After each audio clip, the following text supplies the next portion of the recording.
Good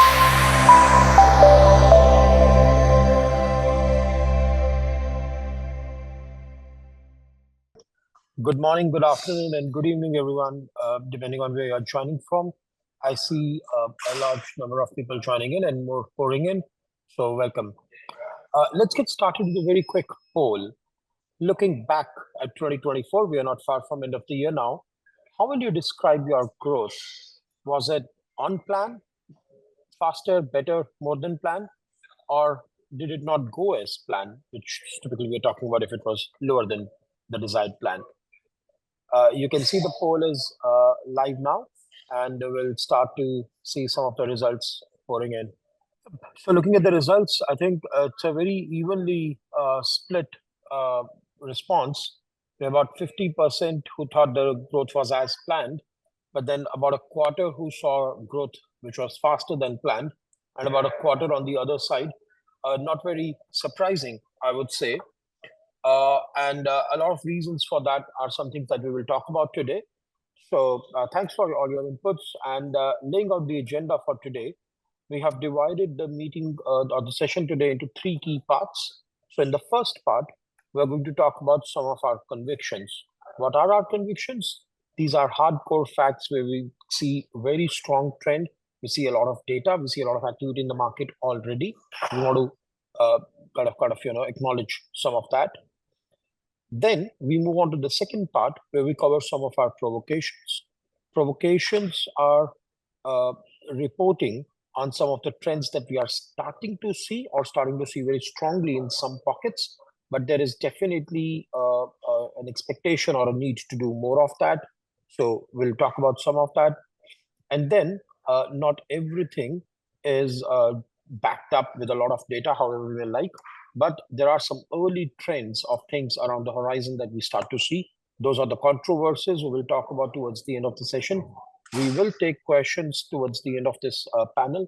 And even during the session, if there are questions that we see coming in, which connect to some very specific point, we can take them as we go. But without any further delay, let me dive right in and talk about some of our convictions. We have 5 for you today. The GBS model is growing at an unprecedented pace. A quarter who are with us now said that they grew faster than expected, and 52% were on track. And that's already, for many of you, a very high pace of growth. And there is a continued preference that we see for enhancing insourcing, but also the broader driver being the GBS value proposition continues to enhance and get stronger. We'll talk about some of our other convictions also. We're talking about themes like the footprint diversification continues while the key markets continue to dominate at the same time. We are talking about how mature organizations are raising bar, delivering end-to-end capabilities, taking on new work. What are those new levers of value creation that they are unlocking? We are talking about the visible shift in the role of GBS as we push into a greater impact of tech, next-gen tech, Gen AI into operations, back office work. How's that moving from pilot to production? And lastly, we are seeing a meaningful departure from the DIY mindset. I know we spoke about insourcing in the first conviction, but along with that, we are seeing a meaningful, more strategic use of external vendors, outsourcing partners by GBS leaders. So these are all the convictions that we will deep dive into for the next 17 minutes, starting with number 1, which is about, let's reflect that. I said GBS market grew at an unprecedented pace. What did that look like? Overall, the share of the GBS market, purely the in-house model I'm talking about, not the outsourcing work managed by GBS, that continues to grow and is a little over 1/4 of the global services market as a whole. We track about 5,500, almost getting there, GBS centers in offshore nearshore markets, and the number of these centers grew by about 7%. If we compare this to the rest of the pie, where we had a little bit of challenging year on the broader ITES market, This clearly stands out how strong this particular market has grown. About 511 new setups in last 18 months, employing about 2.5 million plus workers in-house. So there's a lot of momentum there. We saw about 60% of these new setups. That's more than 300 new setups by companies who are first-time adopters. So we see a lot of movement into mid-tier companies, into companies that are outside the Fortune 1000, Fortune Global 1000 set. More and more new adopters. Companies are experimenting a lot more. The headcount growing a lot faster than the number of centers. So there is significant growth both in new centers, but also in terms of adding more scale. I know we are still talking a lot about scale, while the conversation is also pivoting to value from GBS, but it is important to recognize that large scale benefits in terms of staffing from technology are yet to happen. Uh, and then hence we are still seeing a lot of additional work translating into additional requirements for workforce. And one more data point to this is that how important are GBS for global organizations. Look at the last statistic on this slide, 13%. That indicates the share of GBS as a percentage of the total global workforce. Of course, we have looked at the mature, the large GBS ones to get to that number. But as we look at that, it just indicates almost 1 in 7 employees of the large mature GBS organizations is within the GBS, kind of indicates the role these organizations play in the global strategy for these companies. So we wanted to start off with a bit of a data. I want to really bring my colleagues into this conversation. So Anish, I'll come to you very quickly. But before that, I would like to do a second poll. Yes, we want to make sure our participants are very actively listening in. So you should all see the second poll and be able to select. You can select multiple options. And the question for you is, how's your GBS, particularly the in-house GBS team, expected to grow next year in 2025? And you have 4 options. Let's see how the responses are coming in.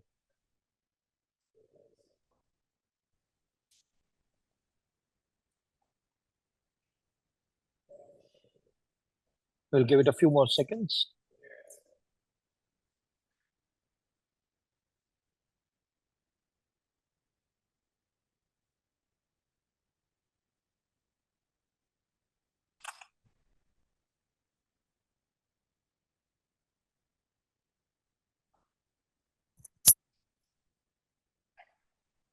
All right. We'll see the results very quickly now.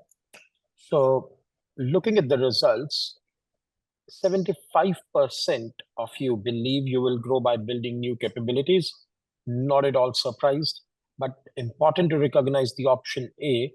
56% of you also believe there is more work, greater scale, more penetration, go deeper into existing capabilities. So combined, they will account for a lot of work. A good message, like we said in our conviction, a balancing between what is in-house, what is outsourced, collectively managed by the GBS. About 25% believe that there'll be insourcing, but that number is lower than what it was before. So more balancing in the market that this indicates. And lastly, very few, just about 11% believe that the GBS will, they don't expect the setup to grow. It will be interesting to hear in some of the comments, or you can post your comments in chat if you're comfortable. Are you looking at that because there is no growth, or are you saying there is no growth in scale or number of centers, but the overall work you deliver may still increase? Uh, as that happens, Shivani, let me ask you this. Uh, how do you see the role of new locations as more and more companies try to build new capabilities or grow scale and penetration, which mean additional demand for talent?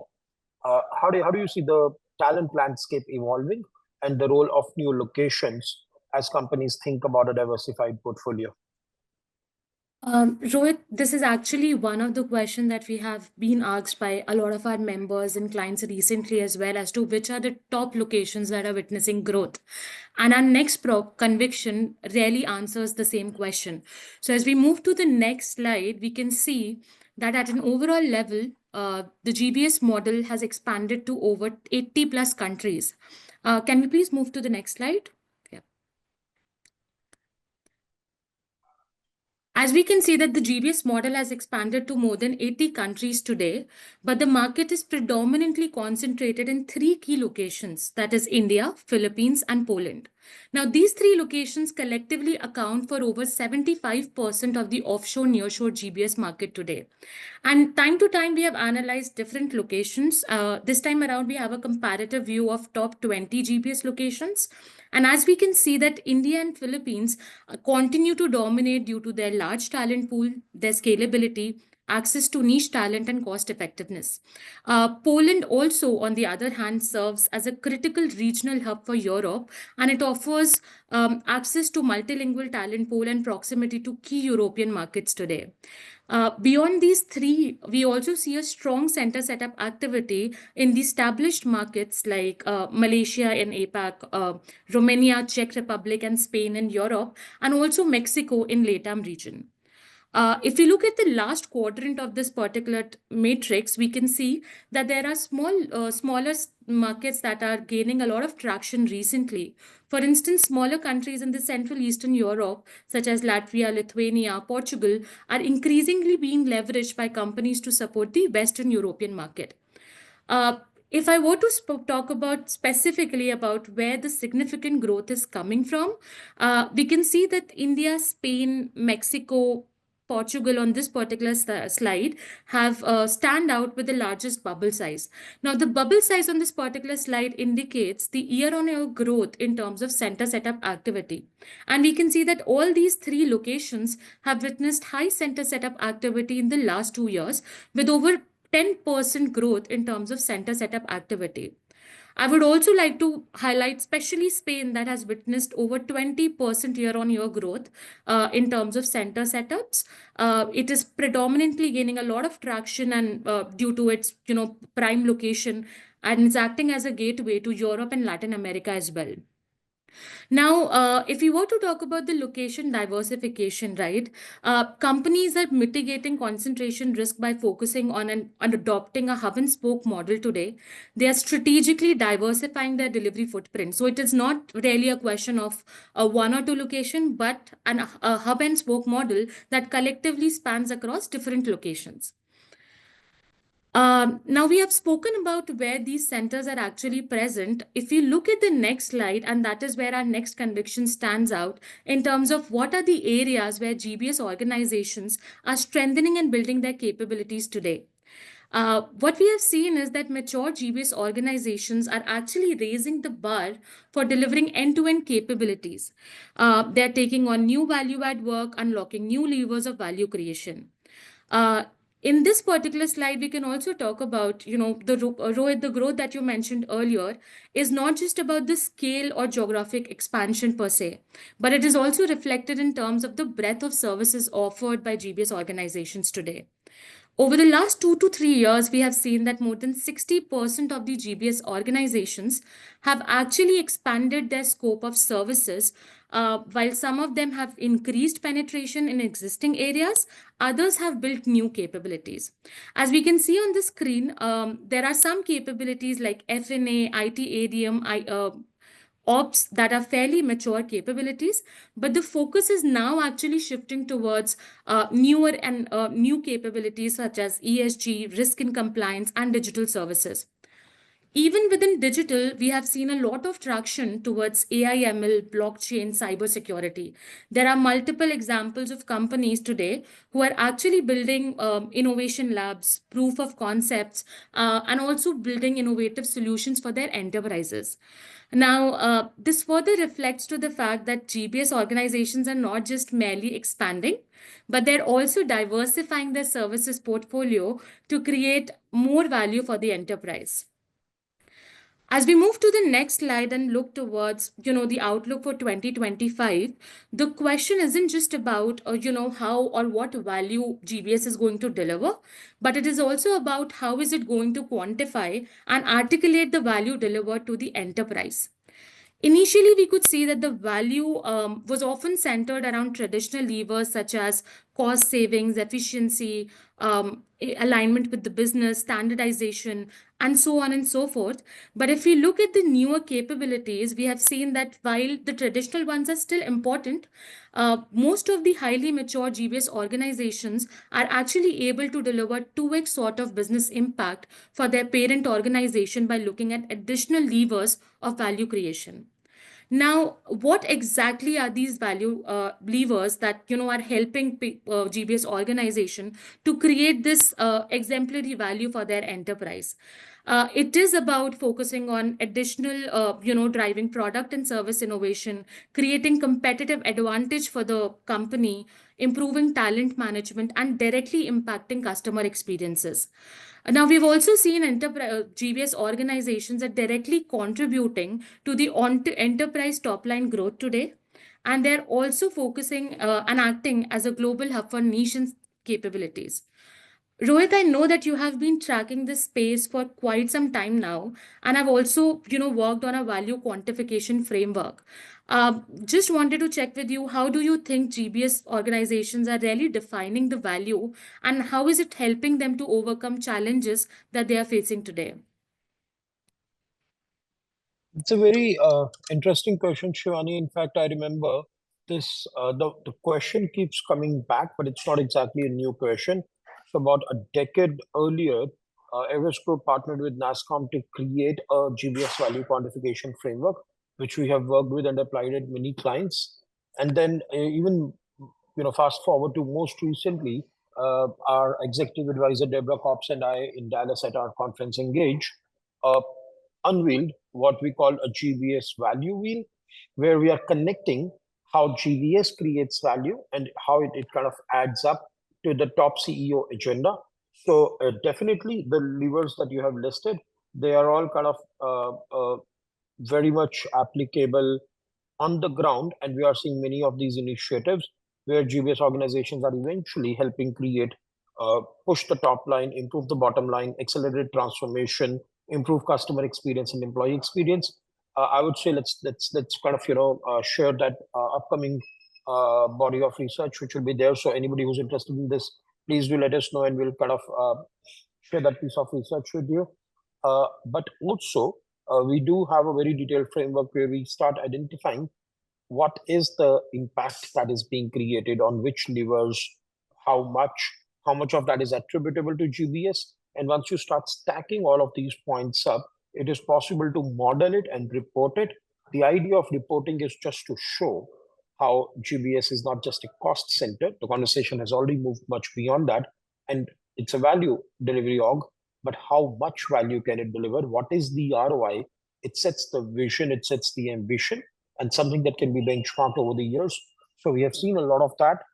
In fact, this entire framework itself is up for disruption as we see a fast-paced movement towards generative AI.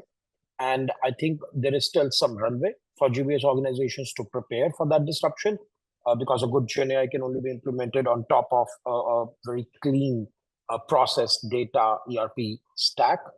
But we are seeing a lot of movement in Gen AI from pilot to production, which will start again unlocking greater value for the model. So Anish, you have been doing a lot of research into that area. Would you like to share some of your insights? Sure, Rohit. I guess our next conviction, you have set the stage for the next conviction as well. We are certainly, and if we move to the next slide, the role of GBS organization in deploying transformation initiatives, right, which also includes AI and Gen AI, is certainly evolving rapidly. Now, this is driven by the potential of the GBS organizations to unlock value at scale. The reason I emphasize on unlock value at scale because a lot of GBS organizations are already owning significant part of operations as part of their delivery. And that is where they can also address certain challenges which are associated with the generative AI initiative, right? So that's one of the things which we keep on hearing is, hey, data is a problem. Operational excellence is a problem. We need to have a fail-safe environment for us to even carry out or pilot some of the initiatives, right? And that is where I believe that GBS organizations are the right fit for this experimentation. And that is where you'll see the statistics as well, right? So last year we carried out this survey and this year we did it again just to see how the pulse or the meter is moving. You'll notice that more than 80% of the organization last year who were at the bystander or exploring phase in 2024, more than about 60% of them are in exploratory or experimenting phase, or more than 50% have even moved further to experimenting and production stage. That itself showcases that GBS organizations are moving from pilot to production.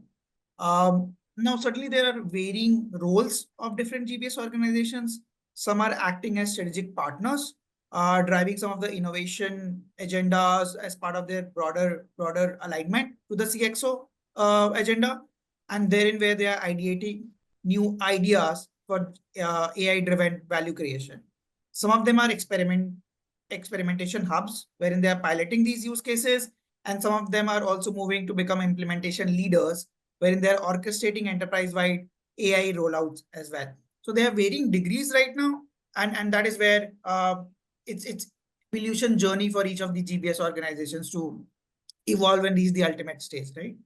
The question also comes in, and again, this is where we get most of the question is, again, if you move to the next slide, what are the areas where this is happening, right? So what are some of the areas where GBS organizations are best fit to take this initiative? You'll notice that the corporate function space, right? Finance, HR, procurement, supply chain, I have a lot of gray and green bars, which on this slide represents either they are piloting or deploying or implementing the use cases, right? So, which means that these are the areas where there is a high adoption rate as compared to some of the other areas which are yet to see adoption, which is, let's say, risk and legal, product ER&D, industry-specific operations, which are, let's say, areas which are more judgment intensive, and also let's say as compared to corporate services area where the risk reward value is slightly higher, right? So that's where right now experimentation is happening in the lower risk space, but we need to see that really if the GBS organizations can move the needle and cover the whole stack of services. I would like to call out another aspect on this one, right? So one of the key themes, and this is where we move to our next conviction as well. GBS organizations need to certainly move away from DIY mindsets, do-it-yourself mindsets, because the real advantage is when they garner the benefits of the complete ecosystem, which means collaboration with third-party service providers as well. If I just talk about the generative AI, we need a scalable infrastructure and robust governance frameworks, right? With respect to that, service providers can certainly help GBS organizations build some of those and accelerate some of that journey which GBS organizations are on, right? This is on this slide, we have listed few areas where the collaboration is happening or GBS organization engaging with external providers. You'll again see technology and speed of execution are two areas wherein GBS organizations are certainly willing to collaborate with third-party service providers in order to scale their adoption in the technology or the transformation phase. Talent is continues to be a big area where they engage, but that is slightly more applicable for the BPO services, which is delivery of our traditional corporate functions. Again, the key factors I wanted to highlight is more on speed of value, speed to value, and hence GBS organizations should continue to collaborate. They should focus on what they do best. So basically bringing in the domain, the enterprise context, and marrying it what service providers can bring in as benefit, which is power to scale, and also bring in the latest technologies which is there from the market.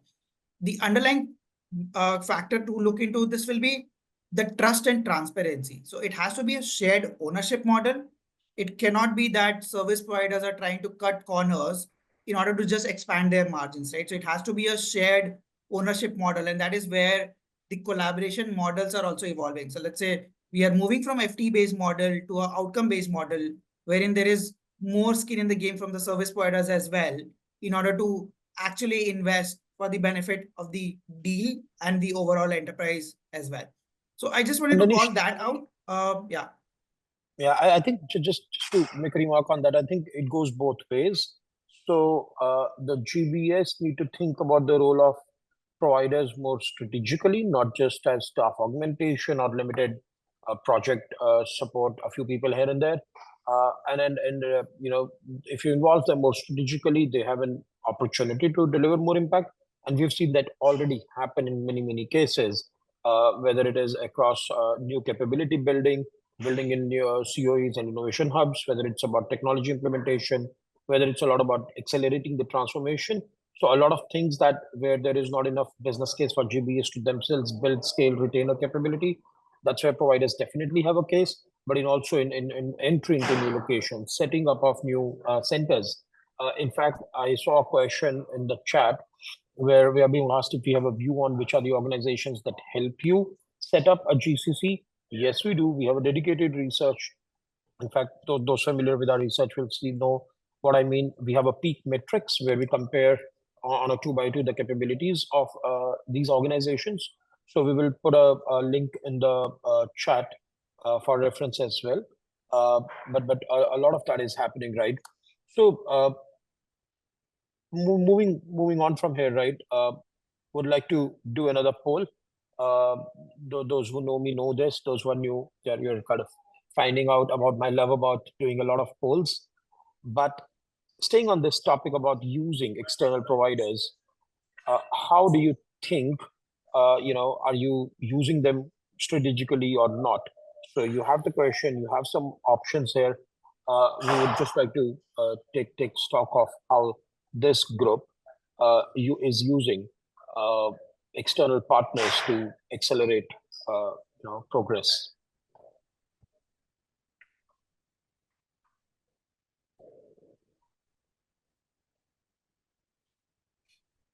I'll just make a comment while we wait for the results to come in or inputs to come in.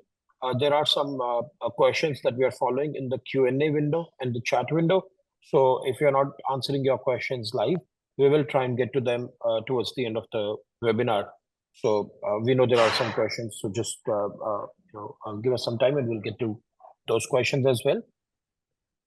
Let's look at the results from this poll. Interesting.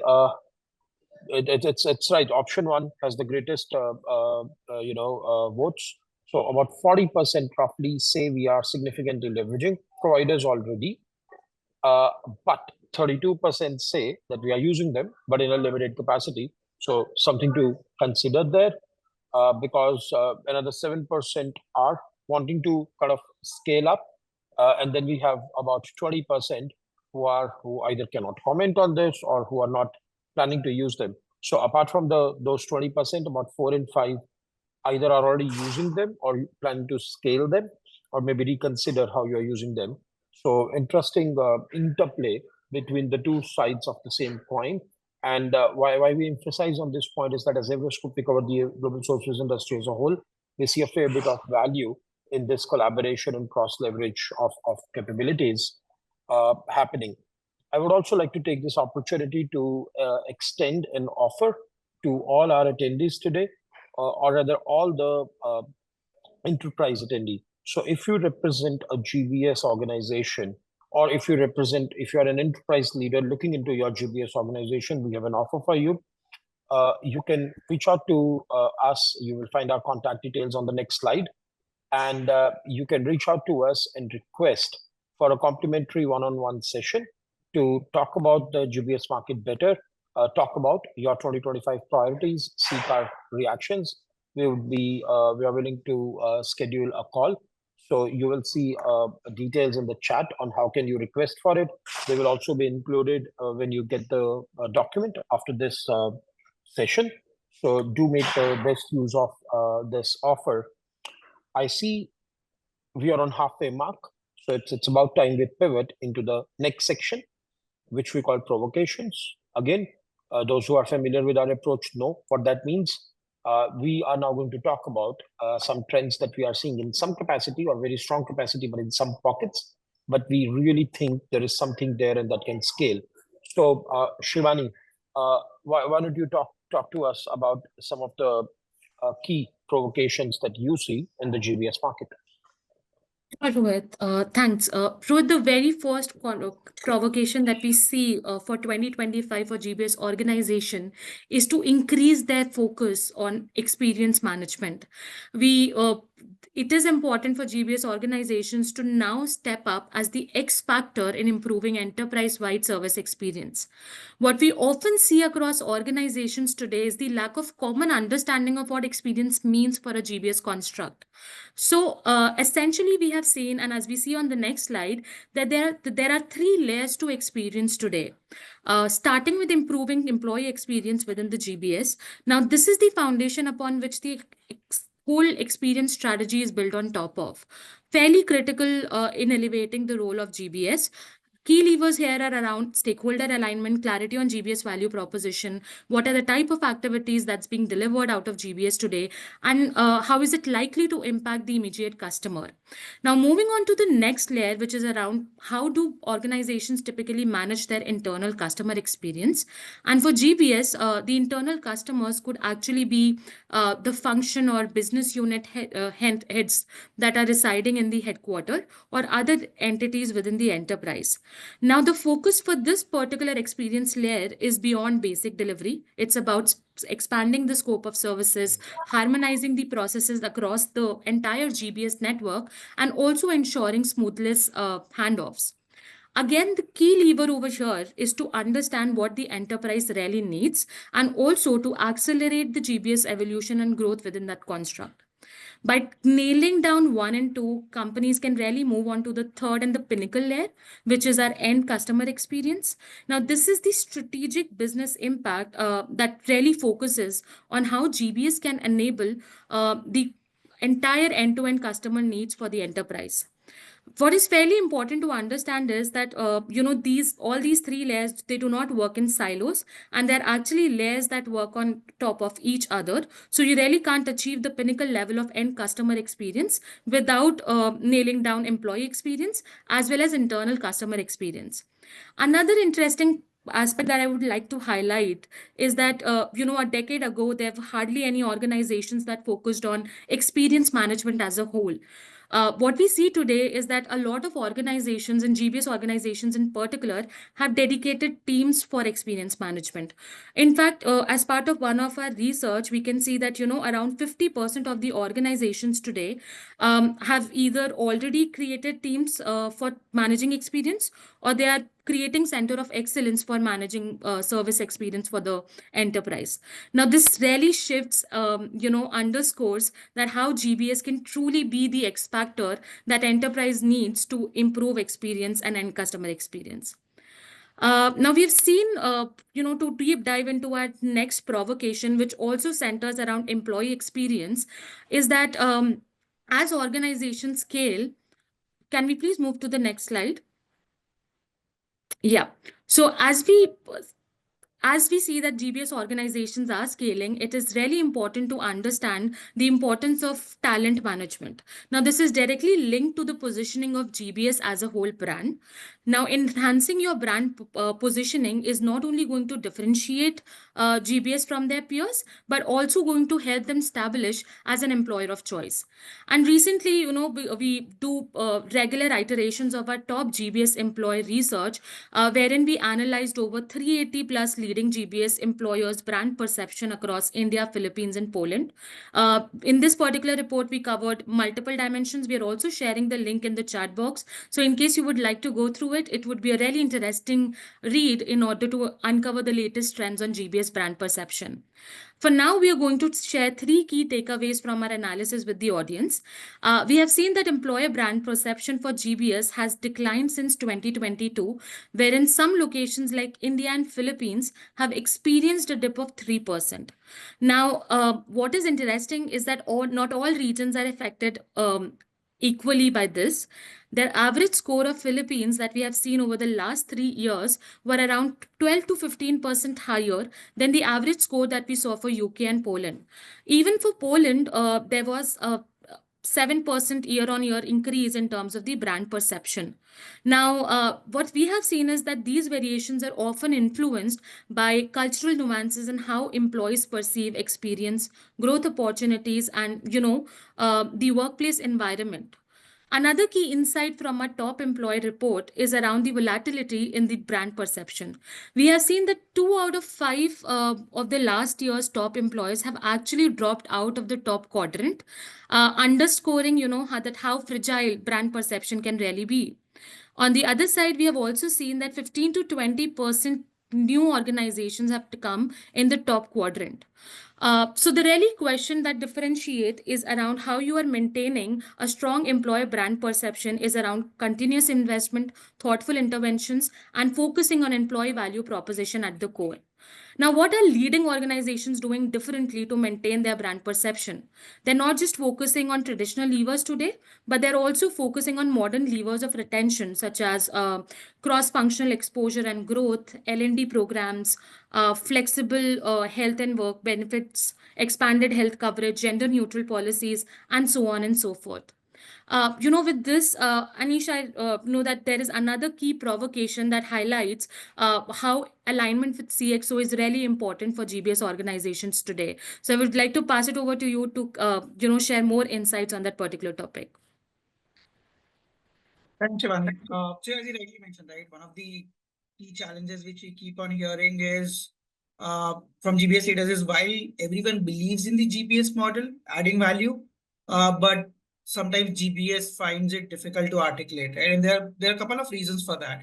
If you move to the next slide, you'll notice that one of the prominent questions which enterprise asks GBS and GBS leaders is, what have you done for me lately, right? So when GBS is near its inception, it's easier to take out double-digit growth or savings in the first few years, right? Because you're also targeting a lot of low-hanging fruits. But as you become mature, the question starts popping up. Hey, what have you done for me lately?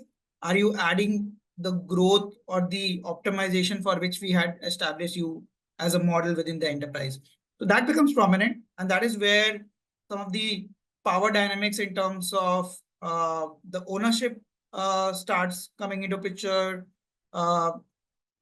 If GBS organization starts asking for more capabilities for certain BUs, the knives out battle begins, right? The fight between the control versus who takes ownership. And again, other factors are reorganization, mergers and acquisitions or divestitures happening at the business level, some of the leadership changes as well, which happens at a business level, or if let's say the sponsor of the GBS moves away, then certainly the GBS model again is up for a question. Certainly now, and again, obviously, we need to also realize that GBS model cannot be in a continuous phase of transformation. There are phases of transformation. There will be a phase of run and then again transformation. And that is where good leadership within the GBS needs to find opportunities in all the cycles, which is there for the GBS organization. And you already talked about some of the additional value levers. We already have established GBS value wheel. Probably some of that is useful for our clients as well to seek in continuous value. But some fundamental pointers which are generally helpful is adapting to leadership changes, demonstrating the ongoing value by quantifying as much as possible. So keeping your SLAs and KPIs tight for each and every process or value which you are delivering, aligning to the corporate culture and evolving with that. So let's say in case your business agenda is changing, how fast can you adapt to that dynamic environment? And then setting realistic goals for ourselves as well, right? So again, you have to have an alignment with the business that there is no unrealistic goal setting which is happening, which puts you up for failure, right? And in the next slide, we have just highlighted few examples of GBS failures, or basically GCCs or GBS getting carved out by the service providers. We can move to the next slide. I already talked about the reasons. There are some examples, and that is where we need to be agile and flexible in order to avoid such situation. I would also move to the next slide, wherein we are covering our last provocation for the day, wherein again we talked about collaboration in our convection as well, where we are seeing increasing number of GBS organization leveraging service providers, and that is what it was evident from our poll question as well. But then again, providers will become essential to the GBS growth aspiration. The reason we have this as a provocation is, let's say a decade back, probably the question was GBS organization versus service providers. So we were in a compete mode. Few years back, probably we started the collaboration mode. But I would put it further and say, can GBS organizations actually become orchestrators of this offshoring outsourcing model to oversee the overall service delivery which is happening in this specific outsourcing or offshoring model, right? So can GBS organizations elevate themselves to even manage some of the third-party service providers for the enterprise? Moving on to the next slide, we have just highlighted a few pointers which showcases that certainly the collaboration is increasing. And Rohit already mentioned the three use cases which are there, or three collaboration areas, right? From the setup to the transformation to some of the support or the managed services aspect which is happening, right? So you'll notice that the setup aspect is becoming more provider assisted than de novo, meaning that GBS organizations are relying on third-party service providers for increase in speed.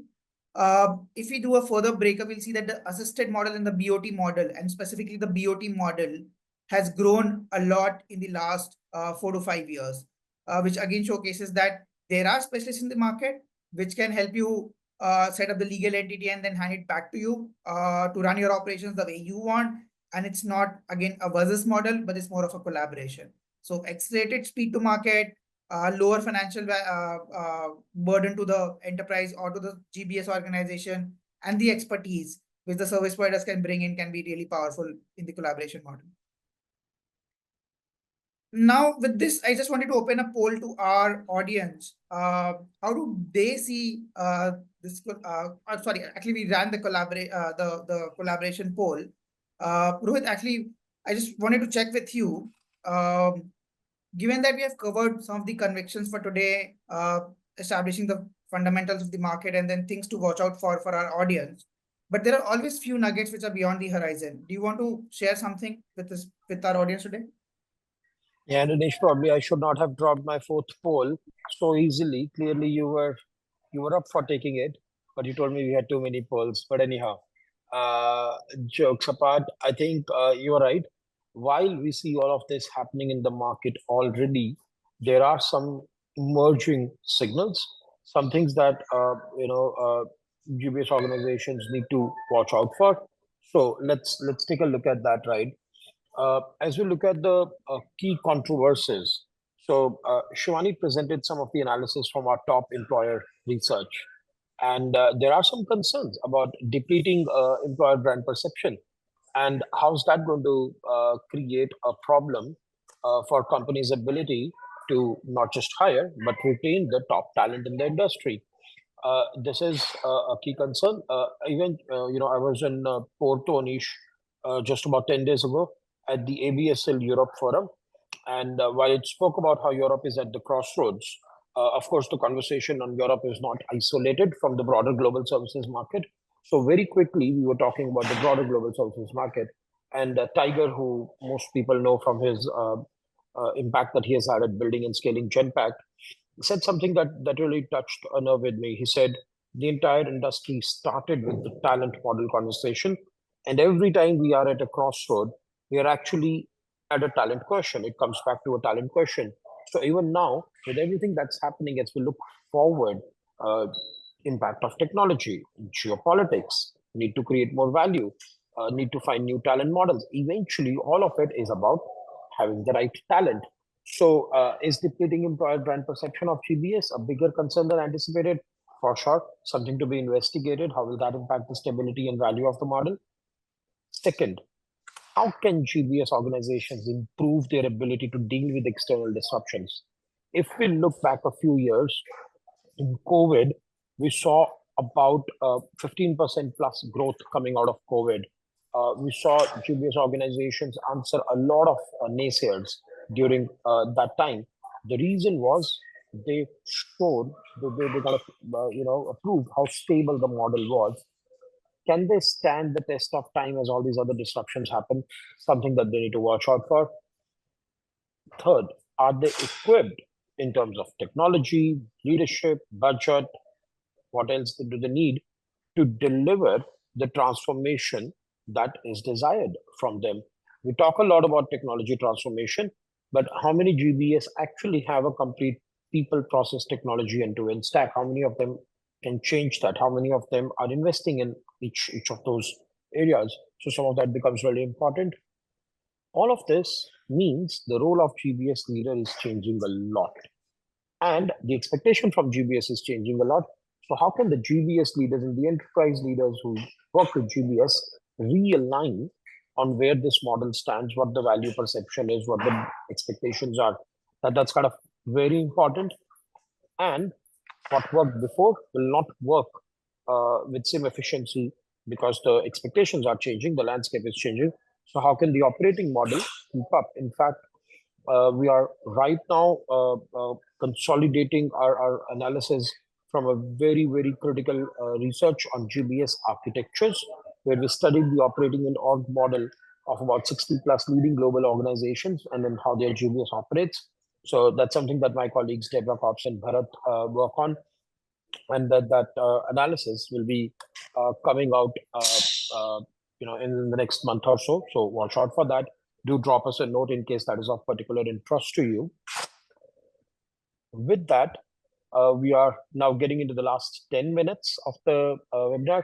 So some of you who have been very patiently waiting for your questions to get answered, thanks for your patience and we'll get to them.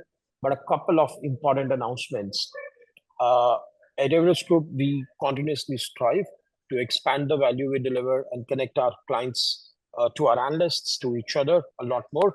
We experimented this year, big one. I had the honor of being a key part of making Engage event, which is a conference of executives in the GBS and global sourcing vendor management space. And then we brought a lot of our clients together in Dallas earlier this year. Now we are all preparing for the London edition, end of March 2025. The dates are on the slide. We are expecting some of the key executives, not just from the region, but also representing GBS in the region from other parts of the world to be there. So watch out for details. The event page is now live. If you have questions or interest, do reach out to us. Our members, many of our members have complimentary pass to this. So if you are a member, inquire if you have complimentary access to the event as well. With that, I'll just recap the offer that we had given to all our attendees. So if you are a GBS or an enterprise leader looking into your GBS, you can make a request to ask for a 1-hour call with our SMEs before end of the year or early Jan to understand more about where the market is heading and to talk about your priorities for next year and our reactions on that. So do take benefit of that offer. With that, I'll probably switch into some of the questions. We have been receiving a lot of questions today. So let's see how many of them can we try and get to. I can take one, which is about how is GBS helping improve talent management and customer journeys.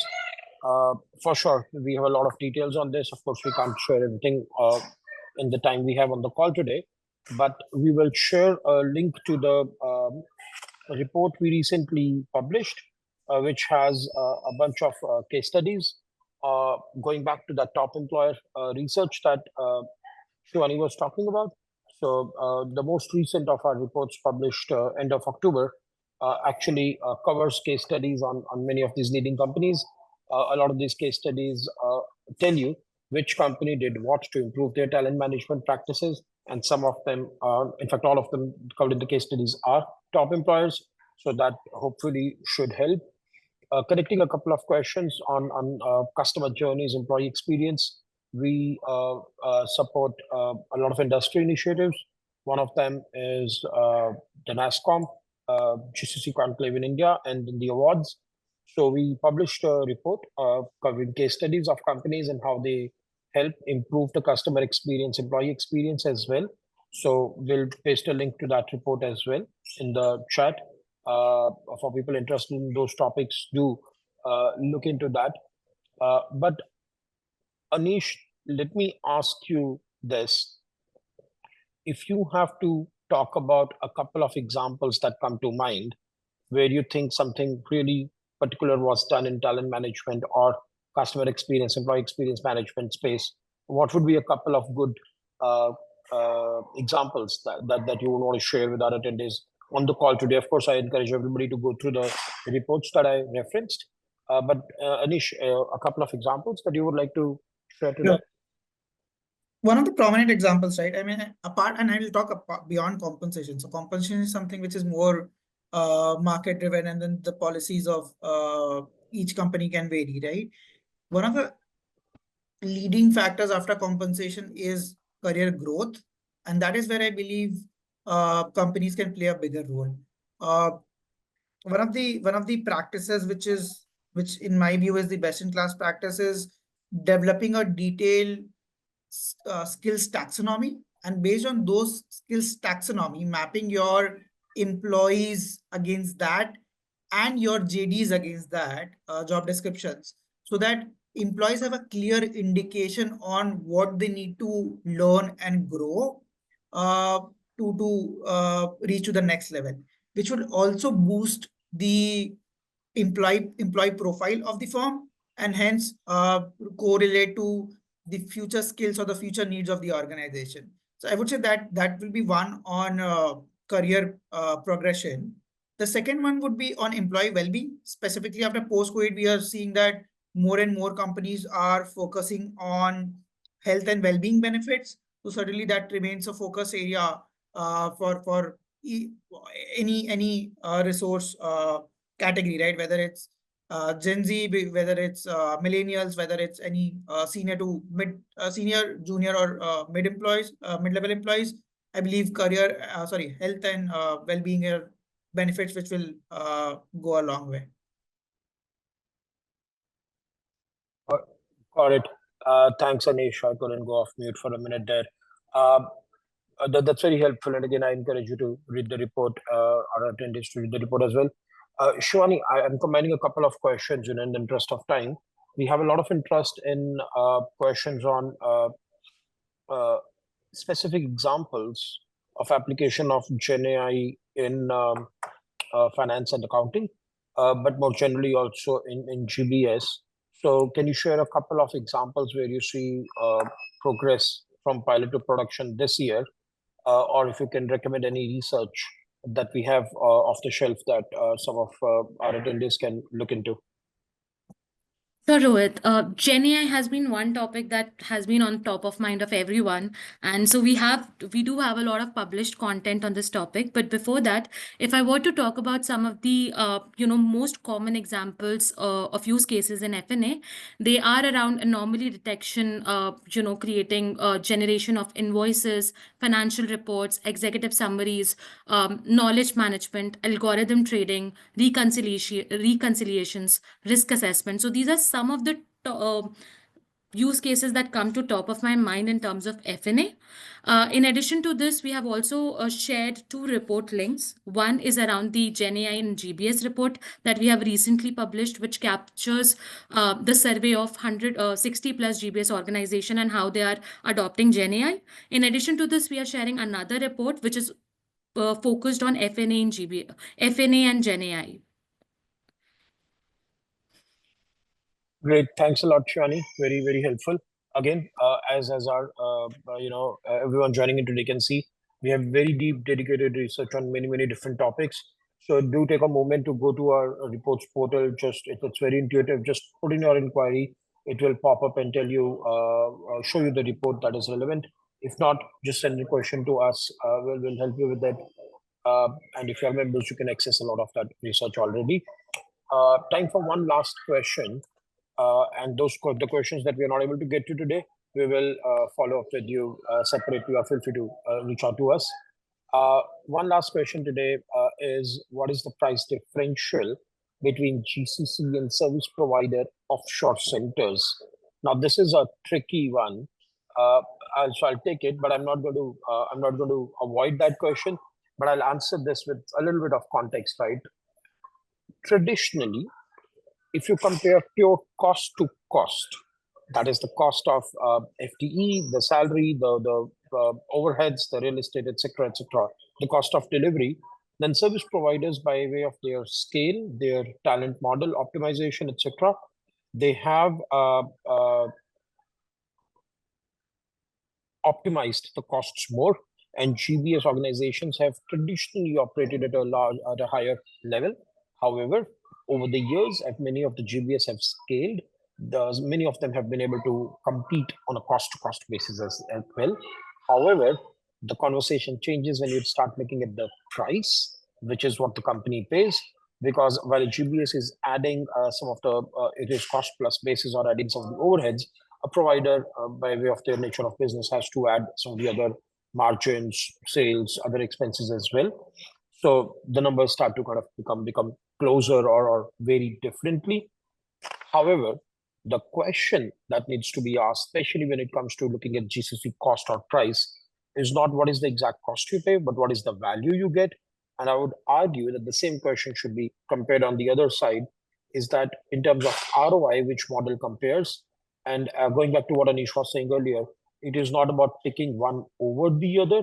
It is about which model fits for which of your needs. So in the portfolio, we strongly believe you have a role for both. But what will be that ratio? What will be that distribution of responsibilities and interlinkage may vary. We don't have time for this today, but I find this to be a very fascinating topic. We help a lot of our clients with that. So happy to continue the dialogue. But thanks again for all the questions today. We'll follow up on the questions we could not get to. And I'll hand it over to our administrator for some of the closing remarks before we wrap up.